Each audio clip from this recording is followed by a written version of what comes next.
Y ahora le doy el micrófono a Alfonso, así presenta las experiencias.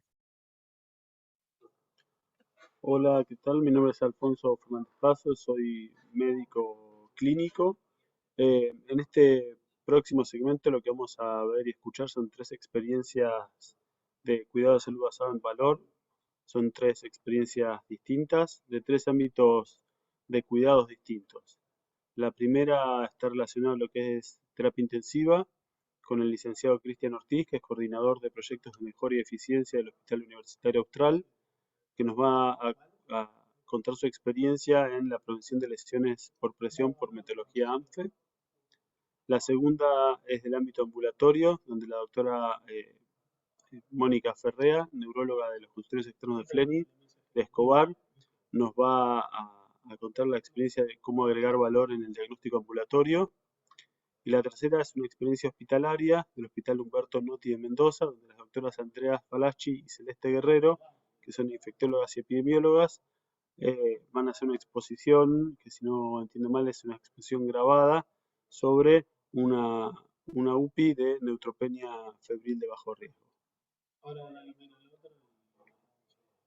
No sé si... Cristian, sí, Andrea va a estar, la presentación está filmada, pero pueden hacerle preguntas y ella está presencialmente para responderlas, las preguntas que se hagan respecto a su experiencia. Así que, Cristian. Sí, ¿me escuchan? Sí, espera que te paso la presentación.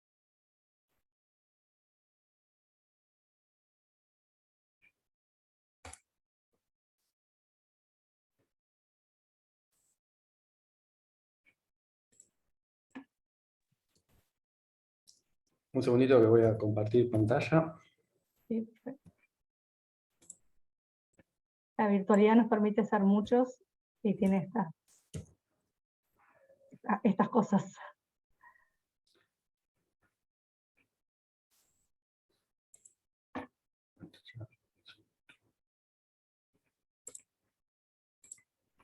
Bueno, buenas tardes. ¿Ahí se ve bien, Euge?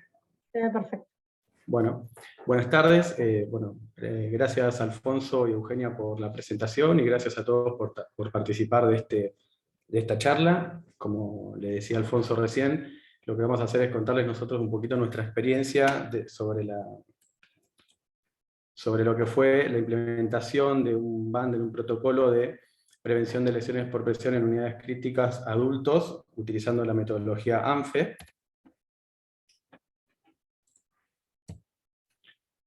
Y bueno, en principio contarles un poquito para los que no están muy interiorizados en lo que son lesiones por presión, por qué decidimos trabajar en este tema en ese momento. Bueno, las lesiones por presión son lesiones que se generan por el contacto continuo de prominencias óseas contra la piel en pacientes que están postrados, ¿sí? O en este caso, en nuestro caso, pacientes internados en unidades críticas, y con el consiguiente complicaciones que puede traer, principalmente con el aumento en los días de internación, aumento en las complicaciones asociadas a las estadías prolongadas, afecta la calidad de vida de los pacientes, porque son pacientes que después sufren dolor o tienen complicaciones para recuperarse después en su domicilio, aumenta la mortalidad y también aumenta los costos adicionales al sistema de salud. Según un informe de la HRQ, la incidencia aumentó en los últimos años un 80%, afecta en Estados Unidos a 2,5 millones de pacientes al año, con altos costos de tratamiento, demandas y, lo que no es menor, el dolor y lo que afecta a nuestros pacientes. Mueren alrededor de 60.000 pacientes al año como resultado directo de las lesiones por presión. Cuando nosotros comenzamos a trabajar en esta estrategia para prevenir lesiones, en 2019, les cuento un poquito la historia o cómo era la foto en ese momento de nuestro hospital. Teníamos una incidencia de 2 lesiones por presión cada 1.000 días cama, siempre hablando de la población adulta internada, y esto ascendía a más del doble en pacientes de unidades críticas, unidad de terapia intensiva y unidad coronaria, de 5 cada 1.000. Estadios, bueno, las clasificaciones de las lesiones por presión van dependiendo de la profundidad y las dimensiones, del estadio 1 al estadio 4.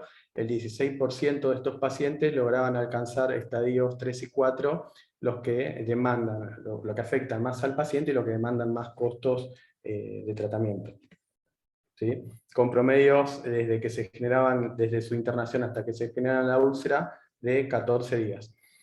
Y con 37 días también promedio, desde que se generaba la úlcera hasta que el paciente recibía el alta, ya sea domiciliaria, ¿sí? O derivación a centro del tercer nivel. Y los costos estimados por curación para este tipo de lesiones iban desde 28.900 pesos o $191 por cada curación diaria, 60.500 pesos o $398 para curaciones realizadas por el especialista, ¿sí? De la unidad de cuidado de heridas, y 80.000 pesos o $527 cada 3 a 4 días por recambio del VAC. El VAC es un sistema, es un kit que proveen los financiadores o los prestadores, que consiste en curaciones al vacío que suelen durar ciertos días, que está demostrado que mejora la evolución y la recuperación de este tipo de lesiones. Para contarles un poquito la historia de cómo empezamos a trabajar en lesiones por presión en el hospital, en 2007 se conformó el comité de piel, conformado por 2 enfermeras, que dedicaban parte de su tiempo a trabajar en definiciones relacionadas al cuidado de heridas. En 2011 ya se conformó la unidad de cuidado de heridas, en la que había más participación, siempre de enfermería. En 2013 se incorpora una enfermera especialista, que se formó en una maestría y una especialidad en tratamiento de heridas. En 2015 comenzamos a medir prevalencia, en 2016 ya se asigna un puesto de dedicación full time. En 2017 se amplía el alcance de las intervenciones realizadas por esta unidad de cuidado de heridas al resto de las áreas de internación, y se incorpora en la internación de pacientes pediátricos. Y en 2018 es la primera intervención relacionada a prevención, en donde se realizó una campaña de concientización. Hasta acá nosotros veníamos trabajando fuertemente en lo que era el tratamiento de las lesiones por presión, pero veíamos que nos faltaba reforzar o generar nuevas intervenciones relacionadas a lo que es la prevención de las lesiones por presión. Entonces decidimos conformar, en conjunto con la unidad de cuidado de heridas, la dirección de enfermería y el departamento de calidad y seguridad del paciente, un equipo de trabajo para encarar esta necesidad, ¿sí? Decidimos abordarlo por medio de la metodología ANFE, que es análisis modal de fallos y efectos. Seguramente más de uno habrán escuchado hablar de esta metodología. Yo acá les cuento un poquito, dado que contamos con poco tiempo, cómo fue que trabajamos en esto. Definimos el equipo de trabajo, definimos el proceso, lo mapeamos. En base al proceso identificamos las características críticas de la calidad.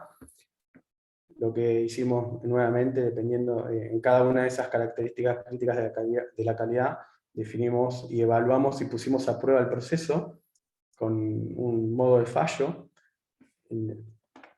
Definimos cuáles fueron los efectos e identificamos cuáles podían ser las causas en cada uno de ellos, y luego, como lo hace esta metodología, aplicamos una priorización en cuanto a gravedad, ocurrencia y detección, ¿sí? Que van puntajes del 1 al 10, acá arriba está, igual les voy a dejar la presentación para que lo puedan consultar después, porque ahora por ahí no se ve muy bien.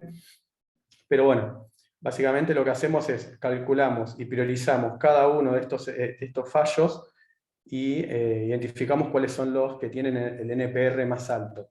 El NPR, que es el número de probabilidad de riesgo. En base a eso, trabajamos en definir, con el equipo de trabajo, definimos acciones que vamos a tomar para mitigar o para reducir el NPR inicial, ¿sí? Bueno, acá esta diapo, por ahí no vamos a entrar al detalle de toda la diapositiva, pero sí contarles que en base a lo que fueron las causas que identificamos que tenían mayor número de probabilidad de riesgo inicialmente, definimos las mejoras, y acá lo que pueden ver en la última columna es cómo se logra reducir después del cálculo inicial, menos el cálculo del impacto de las mejoras, que hemos tenido mejoras que lograron reducir más que otras el NPR inicial, y siendo el caso de algunas que, como por ejemplo pueden ver, la tercera es el algoritmo, definir o implementar un algoritmo institucional de prevención para lesiones por presión, logró reducir un 95% el NPR inicial versus el NPR de la mejora. Tenemos otra intervención que definimos y logramos implementar, que fue recorridas preventivas interdisciplinarias dentro de las áreas de internación de áreas críticas de adultos, que logramos reducir con esta estrategia un 91% el NPR inicial sobre el NPR final, pero esto es más que nada para contárselos porque si bien hay estrategias o mejoras que logran reducir más el porcentaje que otras, el resultado final es lograr implementar la mayor cantidad de estas mejoras, sobre todo las que se definen sobre causas que tienen un NPR más alto, ¿sí? De esa manera poder logrando la implementación de todas estas medidas, estimábamos un 72% de reducción sobre el número de prioridad de riesgo inicial y el número de prioridad de riesgo final. Todas estas estrategias estuvieron enfocadas en 4 grandes ejes, que fue la estandarización por medio de guías basadas en evidencia, tratamiento, o sea, la guía de prevención para el tratamiento y para la prevención y la difusión institucional. El otro grande eje fue la capacitación. Como cualquier estrategia de mejora, siempre es importante lograr la capacitación principalmente por todo el personal que va a estar involucrado en el proceso de alguna manera, ya sea directa o indirectamente. El trabajo en equipo fue otro gran eje que logramos incorporar por medio de esta implementación de la mejora, dejando de pensar que, como se ve en la primera foto, las lesiones por presión es responsabilidad de una enfermera o de un área o de una especialidad nada más, y que es parte de un trabajo en equipo, que de esa forma solamente íbamos a lograr reducirla. Por eso se incorporó en las recorridas institucionales, en las recorridas de la unidad de cuidado de heridas, al médico y a la enfermera a cargo de cada paciente, a la unidad de soporte nutricional, ¿sí? Y bueno, y después, bueno, como último eje, la monitorización, para poder identificar cuáles son las mejoras que nosotros definimos que íbamos a implementar y que, como toda mejora, puede tener altibajos. Dentro de lo que es los indicadores de seguimiento, llevamos un indicador del cumplimiento del bundle de prevención de lesiones, que este es el cumplimiento que nos viene dando, si bien viene dando cumplimientos altos, como todo indicador puede tener alguna caída. Ahí en abril identificamos que necesitamos reforzar en abril de este año necesitamos reforzar la capacitación con el personal, y así fue, se logró continuar con una alta adherencia. En cuanto a la incidencia de lesiones por presión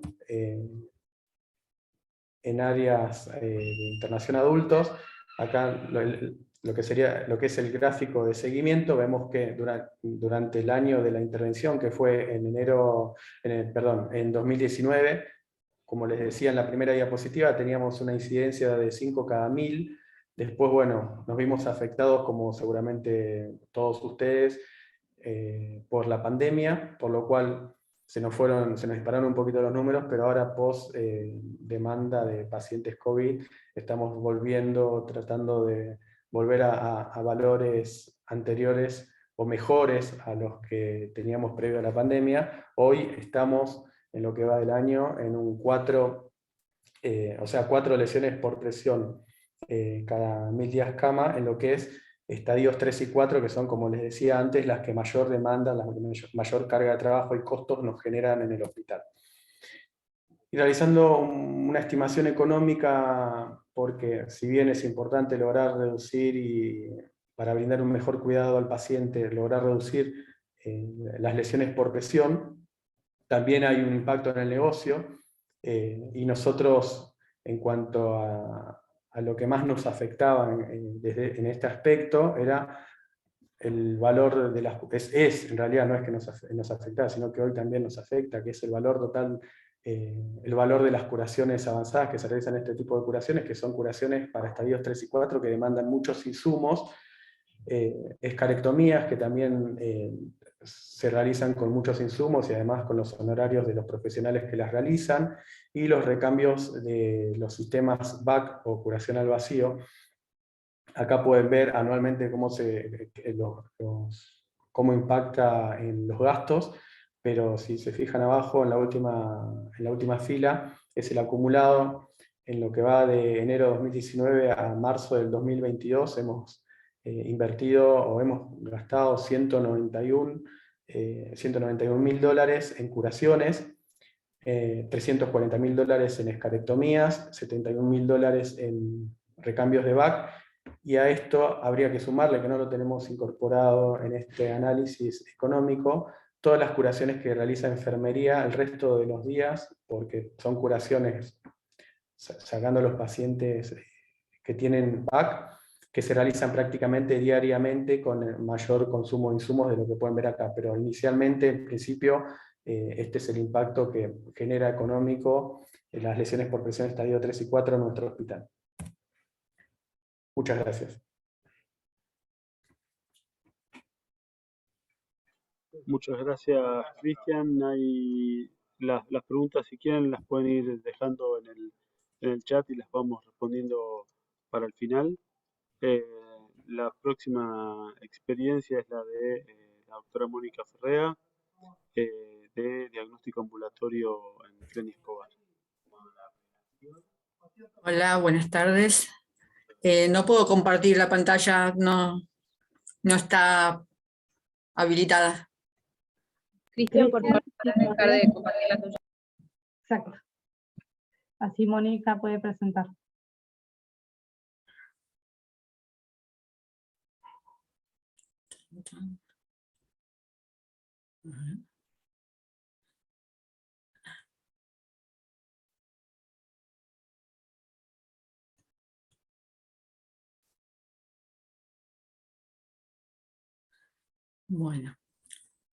Bueno, buenas tardes. Primero quiero empezar agradeciendo la invitación a participar de este foro. Mi nombre es Mónica Ferrea, soy neuróloga infantil y coordino el área de pediatría de la parte de rehabilitación en Flen y Escobar. Lo que vamos a tratar de contar hoy es nuestra experiencia tratando de agregarle valor al diagnóstico ambulatorio, en especial de los trastornos en el neurodesarrollo. Primero les quiero contar un poquitito de qué se trata el centro de rehabilitación, porque no todo el mundo lo conoce, el CETNA, el CRISETNA en Flen y Escobar. El centro cuenta con una parte de internación y con un sector ambulatorio. En el sector de internación nosotros tenemos 18 camas, atendemos niños de 1 a 18 años con patologías neurológicas subagudas, es decir, generalmente son niños sanos que tuvieron alguna injuria cerebral aguda y quedan con un daño neurológico. Pueden ser traumatismos, ACV, lesiones medulares, tumores o encefalitis. Y en el área ambulatoria, generalmente lo que nos dedicamos principalmente a hacer evaluaciones y tratamiento, pero son más tratamientos intensivos cortos, de 2 semanas, 3 semanas o 4 semanas como mucho. Pero generalmente lo que hacemos son evaluaciones diagnósticas. Contamos con toda esta lista de especialidades: pediatría del desarrollo, neuropediatras, psiquiatras, neuropsicólogos, psicopedagogos, fonoaudiólogos, terapia ocupacional, psicología, kinesiología, terapia relacional y musicoterapia. Cuando nosotros estamos hablando de desafíos en el desarrollo neurológico, nos referimos a cualquier niño que tiene algún desafío, ya sea en su lenguaje, que puede ser un retraso del lenguaje, un retraso global del desarrollo, un trastorno del lenguaje o un trastorno dentro del espectro autista, o alguna dificultad en el aprendizaje, una dislexia, una discalculia, una disgrafia, trastornos por déficit de atención, déficit intelectuales o trastornos en la regulación sensorial. Cuando nos llega al consultorio, ¿sí?, como neuropediatra, un paciente con alguna dificultad en estas áreas, en general el médico, el neurólogo, el psiquiatra, el pediatra del desarrollo que lo recibe, solicita evaluaciones, ¿sí? Generalmente uno puede solicitar las evaluaciones o los estudios complementarios para un diagnóstico etiológico, pero también solicitamos evaluaciones para determinar el funcionamiento de ese niño y poder diagnosticar claramente cuál es su déficit, ¿sí? Generalmente son varias evaluaciones que uno solicita, de entre 3 o 4 por paciente.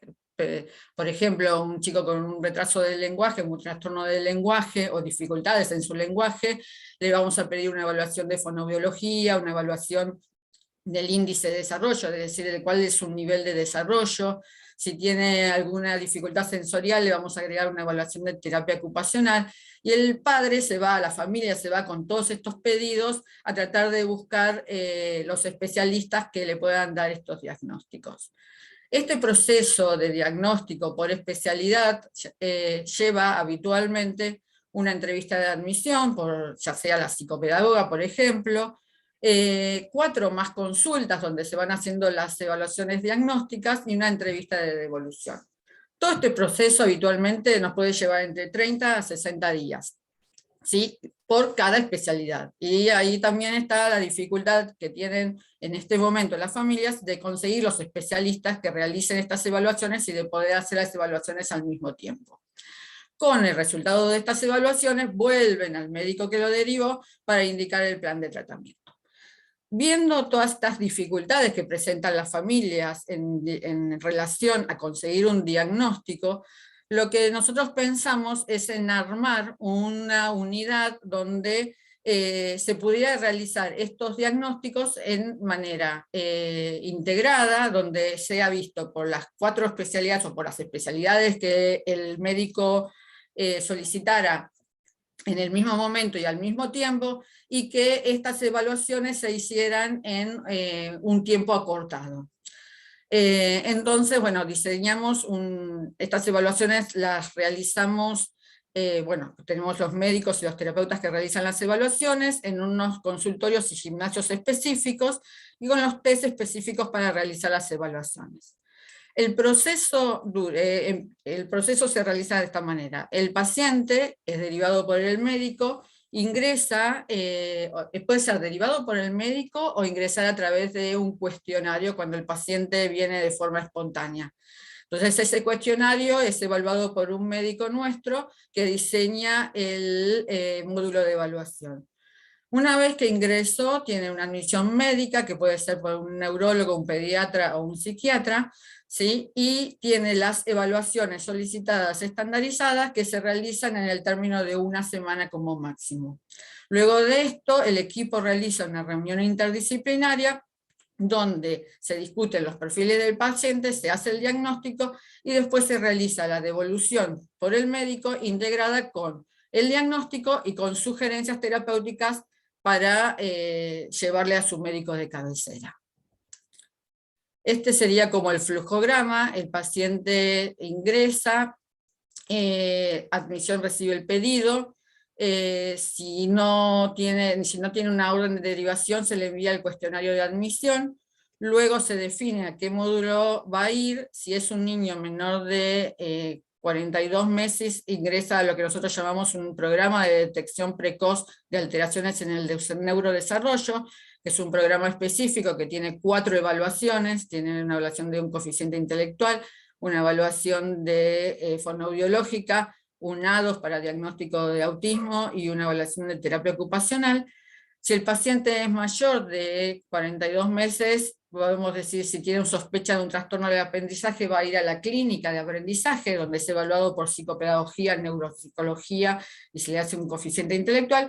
Y si no queda claro que sea un trastorno específico del aprendizaje y tenemos que realizar más evaluaciones, ingresa a un módulo que se realiza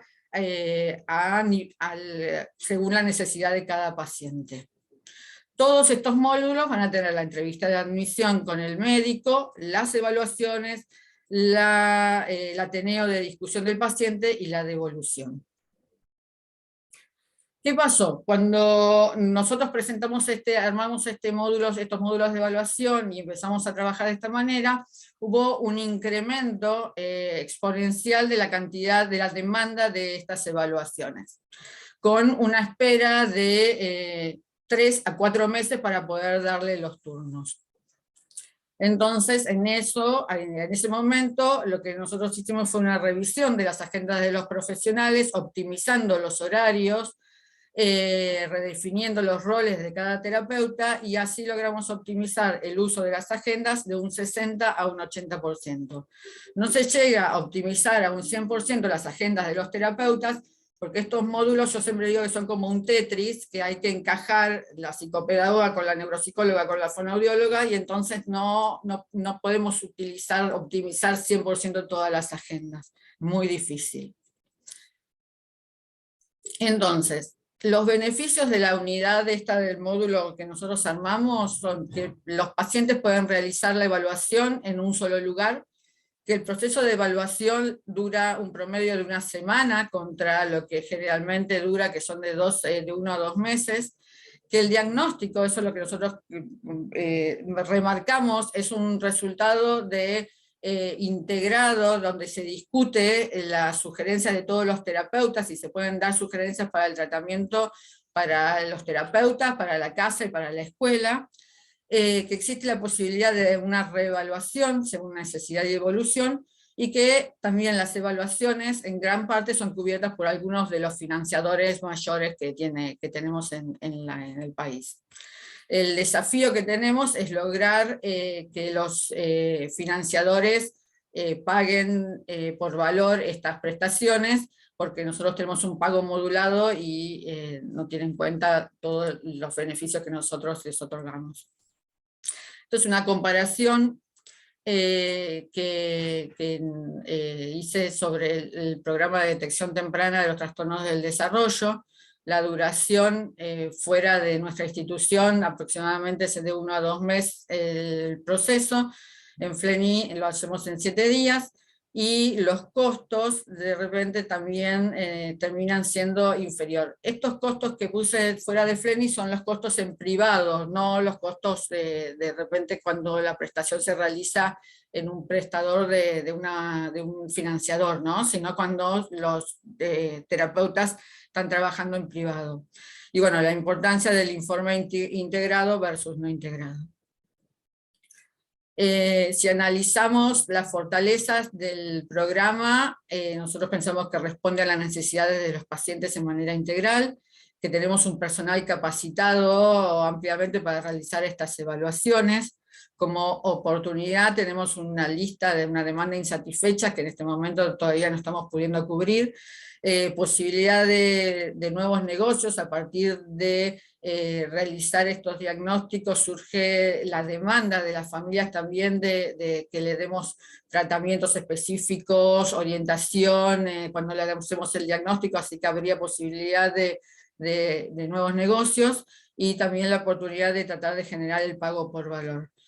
La debilidad que yo le encuentro al sistema en este momento es la imposibilidad de cubrir la demanda actual, es decir, esta lista de espera que tenemos no la podemos bajar, y la amenaza principalmente, bueno, contra los competidores, que en realidad son los privados, en realidad el terapeuta particular, y la principal amenaza que estamos teniendo en este momento es la pérdida de profesionales que emigran, ya sea hacia la atención privada, o en este momento emigran hacia fuera del país, que se van a trabajar afuera y nos cuesta conseguir muchos profesionales. Bueno, esto es todo. Muchísimas gracias por escucharme. Muchas gracias, doctora.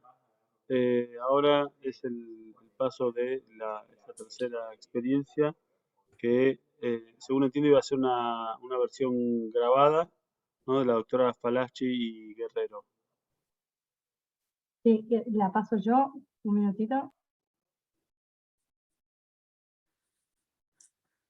Mientras tanto, si quieren ir Moni, dejando ¿me las dejas de compartir? preguntas, Sí, tengo problemas para dejar de compartir. ¿Ahí dejé? los que ¿Podés, quieran ir Eugenia? dejando. Estás muteada. Uy, sí, perdón, acá lo tengo. A ver, esperen un minuto. Tengo que lograr que ustedes lo vean.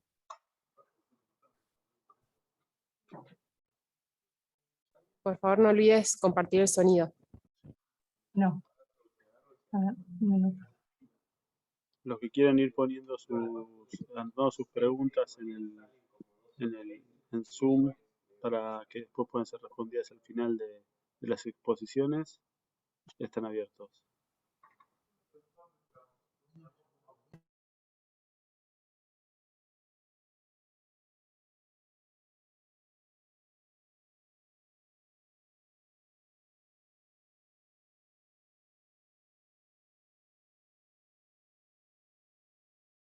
A ver ahí. ¿Lo están viendo? Sí, apaga la perfecto. cámara por las dudas, así tenemos mejor eso. ¿Se escucha? Apaga tu cámara, por favor. No se escucha.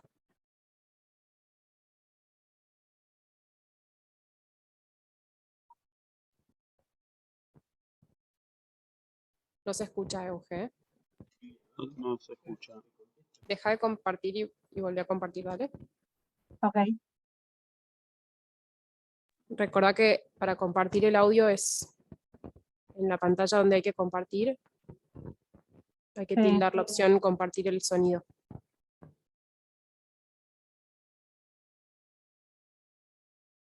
Un segundito. Deja de compartir y volví a compartir, pero si no, no lo vas a enganchar. Ah, ok. Para.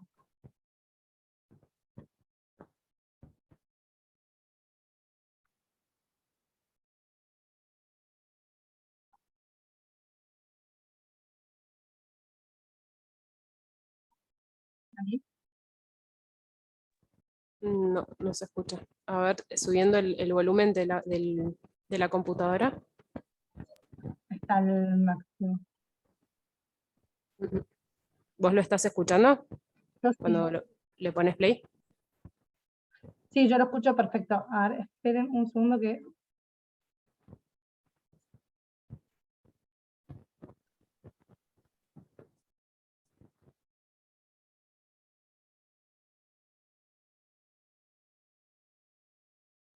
Disculpas, ahí vuelvo a probar que ahora más tengo un cartel en el medio que no me deja ver.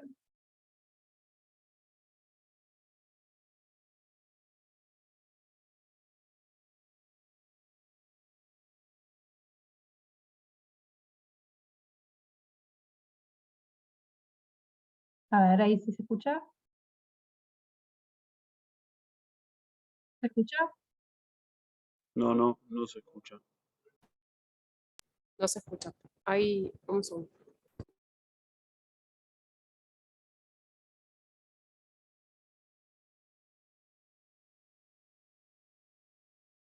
Ahí. Deja que la comparto desde acá, ¿vale? Dale.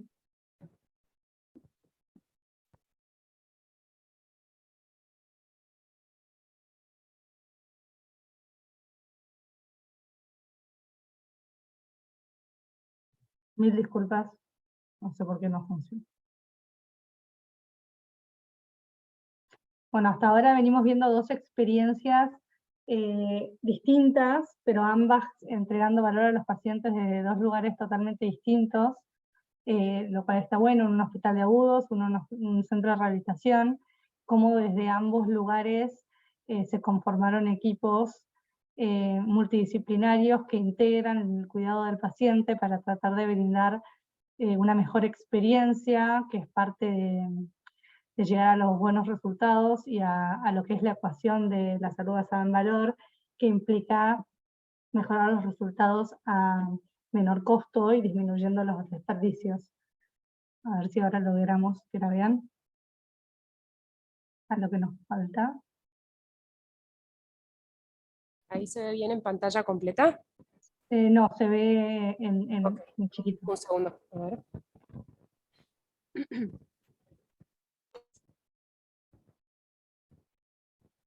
Ahí se sigue viendo chiquito, ¿no?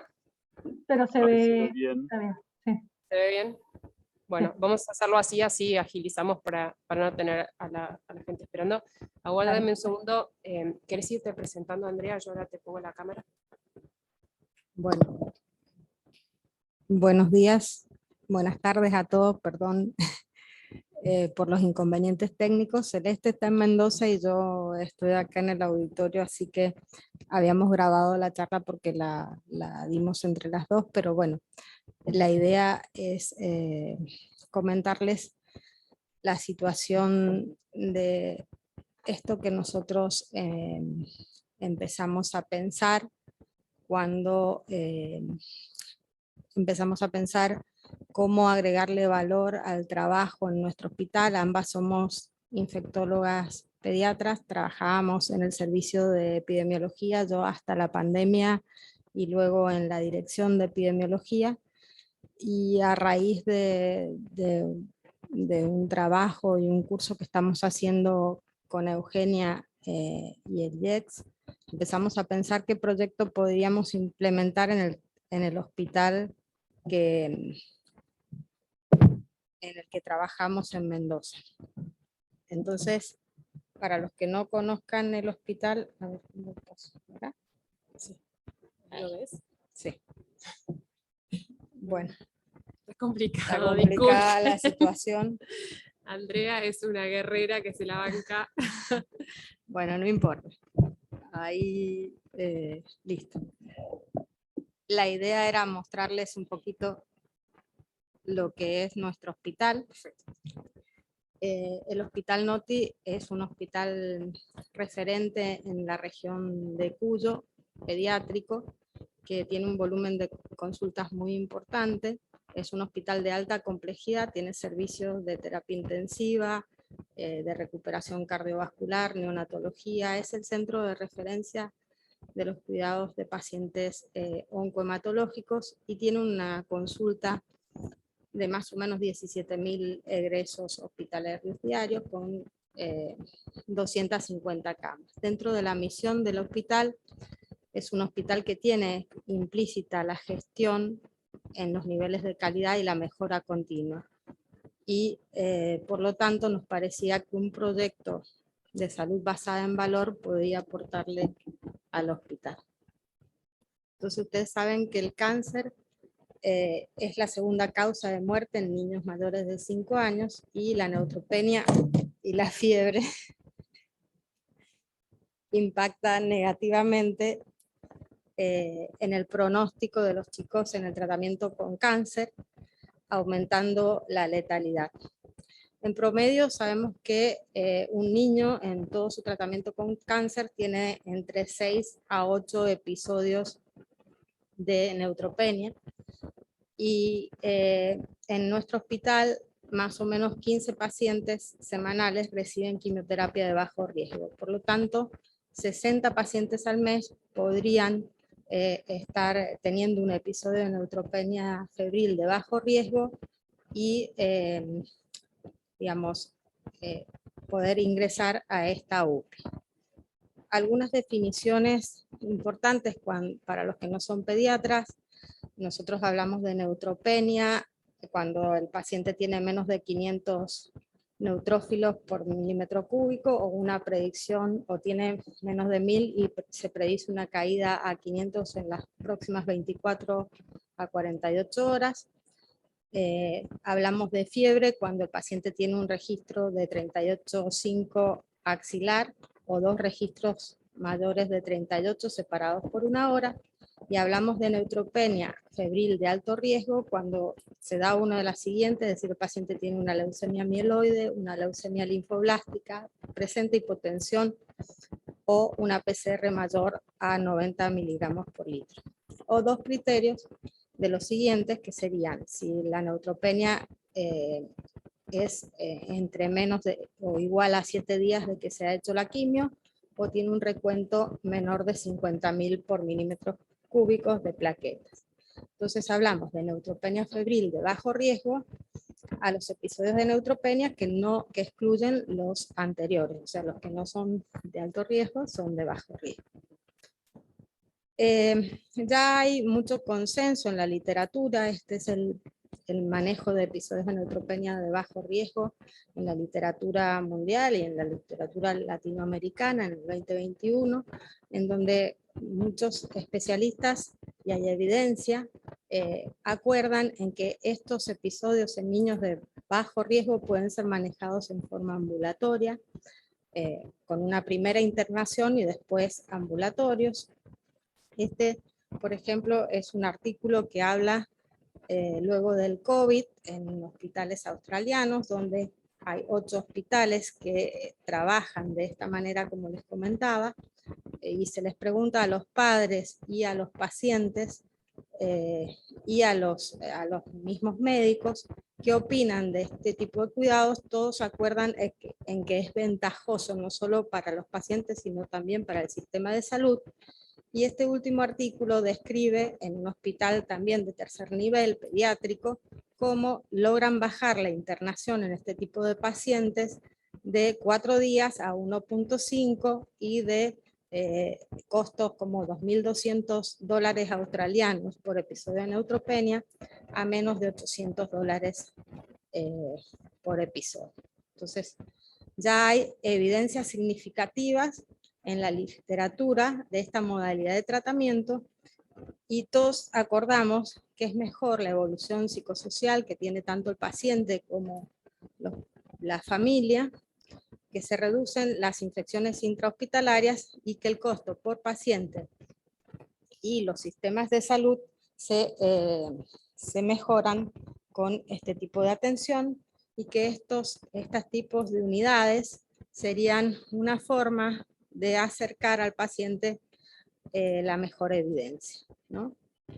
Entonces el alcance que nosotros pensamos que esta UPI tendría sería en pacientes menores de 15 años, que son los pacientes que se atienden en el hospital, mayores de 1 mes, y que para incluirse en esta UPI necesitaríamos que tuvieran neutropenia febril de bajo riesgo, tener una familia continente que sería evaluada por el sistema, por el servicio social, para incluirlos a la UPI y estar domiciliados a no más de 1 hora del hospital. Por eso pusimos Gran Mendoza, para que puedan llegar al hospital. La conformación de la UPI, nosotros sabemos que tendríamos que tener una oficina administrativa con acceso a la red hospitalaria y a las historias clínicas del hospital, y una sala, que al menos tendríamos que tener 1 o 2 salas para la evaluación de los pacientes y la infusión eventual de medicación y la obtención de analítica, que la ubicaríamos en el hospital de día, porque el hospital ya tiene un hospital de día funcional. Como recursos humanos, planteamos la necesidad de personal de apoyo administrativo, el equipo médico, que estaría constituido, gracias, por un médico pediatra, un médico oncólogo y eventualmente un médico infectólogo infantil que pudiese hacer las consultas. Enfermería, por lo menos 2 licenciados de enfermería para tomar los cultivos y los análisis de control. Y si necesitáramos hacer algún tipo de administración de medicación parenteral, también se podría hacer dentro de la UPI. El servicio de bioquímica, que sería el encargado de obtener los resultados de, por ejemplo, las PCRs. El servicio de microbiología, que tendría que designar un microbiólogo encargado de establecer el contacto rápido y eficaz con el equipo médico cuando se produjese algún cultivo positivo. Como objetivos generales, pensamos que esta UPI implementaría la gestión clínica basada en valor dentro del hospital, a hacer más eficiente la gestión de los antimicrobianos durante todos los episodios de neutropenia de bajo riesgo. A esto teniendo en cuenta que el hospital tiene amplia experiencia en el manejo de medicación de este tipo y en pacientes de bajo riesgo, facilitar al paciente que reciba el tratamiento antibiótico más adecuado con el menor impacto para su vida, produciéndose en un entorno familiar. Y como específicos, aumentar la tasa de internación abreviada de patología severa, contribuir a la atención ambulatoria de los niños con esta enfermedad, disminuyendo la internación de 72 horas a 24 en el transcurso de un año, disminuir un 25% el riesgo de las infecciones asociadas al cuidado de salud en el primer año de la unidad, y disminuir los costos totales del tratamiento por neutropenia y fiebre en un 50% los 2 primeros años de implementación. Como indicadores, pensamos en indicadores que tengan que ver con el paciente, que serían los PREM, la experiencia del paciente, y los indicadores PROM, que son los outcomes que al paciente le importa, y también otros indicadores clínicos o médicos, que son lo que le importan a los cuidadores. Dentro de los PREMs, pensamos en indicadores que tengan que ver antes del ingreso a la UPI, durante el tratamiento y posterior al tratamiento, y estos los mediríamos a través de encuestas telefónicas con 3 tipos de respuesta: de satisfacción, si el paciente está muy satisfecho, satisfecho o insatisfecho. Estos son ejemplos. Por ejemplo, antes del ingreso, medir la información que reciben los pacientes sobre el tratamiento, sus implicancias en la vida familiar y en la vida del niño, la discusión sobre la elección de los padres de este tipo de tratamiento y la posibilidad de que rechacen ingresar a esta forma de atención. También, por ejemplo, preguntar o indagar sobre si han recibido indicaciones claras sobre las prácticas que van a tener en la UPI y si incurrieron, por ejemplo, en algún gasto para ingresar a la unidad, como por ejemplo traslados o alguna medicación que tuvieran que pagar de su bolsillo. Y durante el tratamiento, indagar, por ejemplo, sobre la puntualidad en las consultas médicas, la existencia de alguna complicación durante el tratamiento, por ejemplo. Después del tratamiento, indagar sobre su satisfacción, si le indicaron bien los controles post-tratamientos y el alta definitiva. También entonces, como les decía, PREMs, que tienen que ver con el impacto, PROMs, con el impacto sobre las actividades de la vida diaria, el tiempo de recuperación y el retorno a las actividades normales, y el bienestar como forma de la calidad de vida. En cuanto a los resultados clínicos, tasas de complicaciones relacionadas a la infusión, a tasas de reingresos, tasas de curación a los 30 días o tasas de mortalidad. Y para concluir, un análisis FODA de lo que podría ser la implementación de este proyecto que aún está en discusión y que quedará para los directivos para su implementación. Nosotros pensamos que nuestra institución como fortaleza tiene la referencia oncomatológica en la provincia, que hay un equipo de salud muy capacitado y comprometido, que cuenta con todos los servicios necesarios para llevar a cabo la unidad de práctica integrada, que recientemente se ha creado el Comité de Calidad y Seguridad del Paciente, que aboga por todo este tipo de implementación de estas prácticas centradas en los pacientes, que a su vez hay un equipo de prevención, vigilancia y control de infecciones y un equipo de optimización de antimicrobianos. Como debilidad, el hospital todavía no implementa historia clínica digital, tiene una estructura edilicia antigua desde su creación, ya cumplió 30 años el hospital, tiene una ausencia de sistema de gestión del laboratorial, con lo cual es necesario el compromiso de la gente del laboratorio para que los resultados estén en tiempo y forma, y como todo hospital público tiene recursos económicos escasos en estos momentos de crisis. Como oportunidad destacamos que el hospital cuenta con experiencia en múltiples acciones de implementación, de colaborativas, ¿no? Con varios facilitadores ya entrenados para la gestión del cambio. Ha participado en colaborativas como AIPAS, Traspaso Seguro, en las unidades de terapia intensiva, SOPA, que es un proyecto de optimización de antimicrobianos en tres unidades del hospital que llevamos junto con el Hospital Elizalde.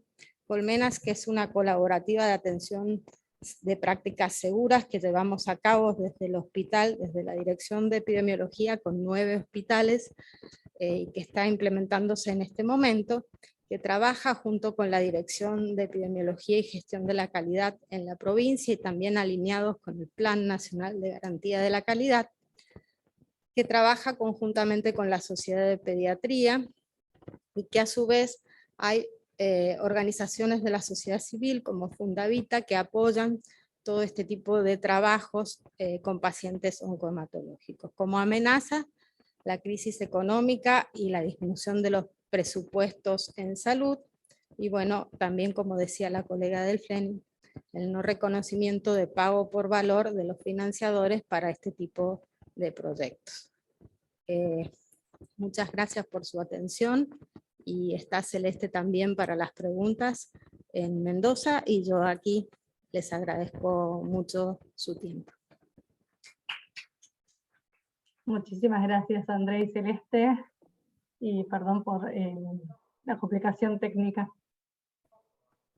Si alguien quiere hacer alguna pregunta, pueden Había levantar la algunas mano. preguntas, Perfecto. había algunas preguntas acá. Una era para Cristian Ortiz. La primera era si utilizaban cura húmeda de heridas y qué escalas se utilizaban para la valoración del riesgo y el estadio de las úlceras por presión. Hola, ¿qué tal? Bueno, acá estoy con la enfermera, justamente la enfermera especialista, que es la protagonista un poco de todo esto, así que es quien les va a poder responder. ¿Melissa? Hola, ¿qué tal? Buenas tardes. Sí, en todas las heridas de gran tamaño, estadio 3-4, siempre se prioriza y se utiliza la cura en ambiente húmedo. Esta es la nueva, digamos, modalidad para el avance más rápido para todo el proceso de cicatrización. La siguiente pregunta era ¿qué escala utilizamos para medir? Es la escala Braden, es la que tiene más validez y hay trabajos hechos en relación a esa escala. Está destinada quizás para una población general adultos, ¿sí? No quizás tan destinada al área crítica, donde tienen otros factores de riesgo que provocan las lesiones por presión. Y la otra pregunta era qué escala utilizábamos para medir los estadios, ¿sí? Nosotros utilizamos la escala del panel de expertos de las norteamericanas, de la NPUAP, donde ellas utilizan los 4 estadios 1, 2, 3, 4, donde los categorizan y agregan otros 2 más que son adicionales, donde se discrimina la lesión necrótica o una úlcera donde no la podemos clasificar, y la otra es las lesiones profundas o lesiones donde se sospecha que hay daño tisular profundo. No sé si respondí la pregunta inicial.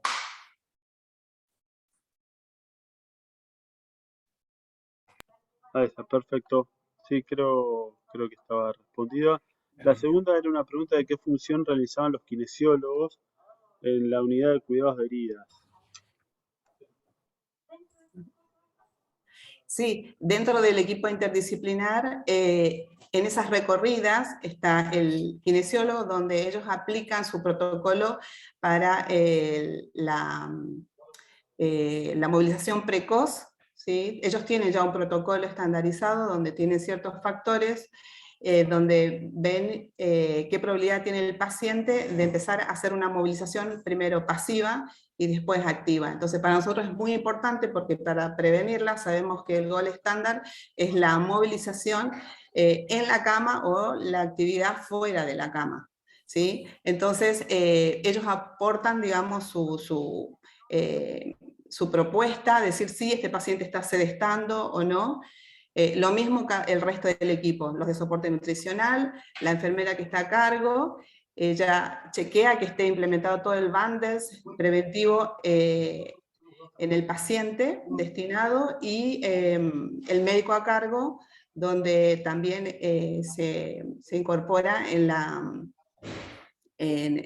quizás haya alguna falla en el cuidado, pero ahí también se aprovecha, digamos, de tener una buena comunicación entre todos para tener una visión más bien preventiva, o que está en riesgo el paciente a desarrollar esta lesión por presión.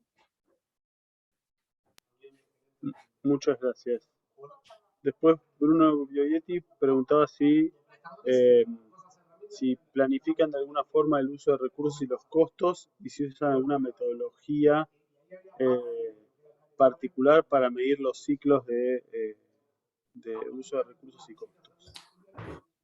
Bueno, ahí respondo yo.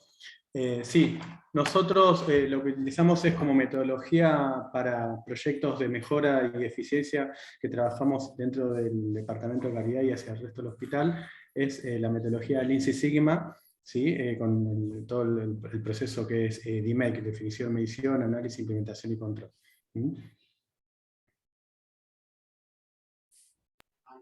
Perfecto. Y la otra era en qué consistía este bundle, este paquete de medidas preventivas que tenían. No sé si estuvo contestado en parte. ¿En qué consiste? Sí, creo que estuvo. Sí, en parte. En parte. Sí, en el bundle primero tenemos que verificar que haya una superficie especial para el manejo de la presión, o sea, sobre qué está apoyado el paciente, que tenga aplicado, o por lo menos en la habitación, tener el producto que nosotros recomendamos, porque las guías también lo dicen, de ácidos grasos hiperoxigenados, que tenga protección en los talones, en el sacro, que tenga también el reloj donde marca, ¿sí?, en forma sistemática la posición que tiene que tener el paciente. Perfecto. Creo que para este equipo el set de preguntas ya había concluido. Para la doctora Ferrea era cuáles eran los beneficios del trabajo interdisciplinario en el proceso de la terapia. Los beneficios son muchos, pero principalmente es la posibilidad de compartir, ¿sí?, la evaluación, de verlo en diferentes situaciones y después poder charlar de esas situaciones, ¿sí? Muchas veces pasa que el paciente hace con una terapeuta alguna cosa y no lo vuelve a hacer con la otra terapeuta, y entonces después en la reunión interdisciplinaria uno puede discutir estas cosas y ver cuáles son la funcionalidad del paciente en sí. Y también la importancia es el de poder utilizar las indicaciones del terapeuta de la otra especialidad para trabajar con el paciente. Entonces es como que el trabajo es mucho más en equipo, mucho más productivo. Perfecto, muchas gracias. No, Creo que acá vimos tres ejemplos donde en el primero se ve donde estos resultados, esta medición de resultados que son clínicamente muy significativos y que terminan siendo como agujeros negros de valor, donde cuando aparece un úlcera de presión todos pierden. Y entonces el trabajo dedicado a poder evitar estos eventos es muy razonable, y poder medir el costo que esto lleva es muy bueno. En el segundo, lo que vemos es un énfasis muy importante en centrarse en la familia, en poner el valor y el tiempo que todo esto le lleva como un resultado muy importante, y junto con el tercero, la demanda de poder reconocer esta creación de valor en forma económica.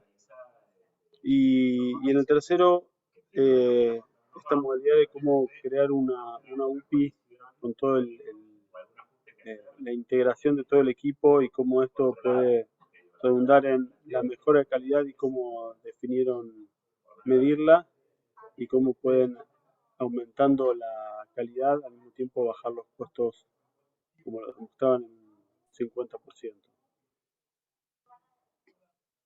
No sé si Ezequiel o Eugenia tiene alguna conclusión extra. No, yo recién aterrizo, así que no puedo hacer muchos comentarios, pero en principio, Alfonso, creo que, como mencionaste, lo oportuno es, creo que cuando buscamos seleccionar este panel, pensamos en cómo identificar experiencias que traten de mejorar resultados para las pacientes, digamos, como primer punto, y que además tengan impacto en el proceso de atención. Así que eso se cumple, y bueno, siempre evaluar costos en nuestro país es un poco más complejo, pero ojalá, bueno, las experiencias se han sugerido, han mostrado más definitivamente que esto es posible, ¿no? No sé, Eugenia, si vos querías agregar algo más. No, justamente eso, que como vimos en los 3 casos, en 3 lugares totalmente diferentes y con actividades diferentes, cómo lograron a través de la generación de una mejor disminución de los desperdicios y mejor uso de los recursos, mejorar la experiencia del paciente, disminuir los costos y facilitar o mejorar a su vez esto que hablaban de los prompts, que son los resultados tanto importantes para el paciente, pero también como los resultados clínicos en sí, en los 3 casos, aunque son totalmente distintos unos de otros. Así que esto muestra que el camino de la gestión de la atención en la salud basada en valor tiene un abanico de aplicación enorme y con resultados en todos ellos. Muchísimas gracias a los 4.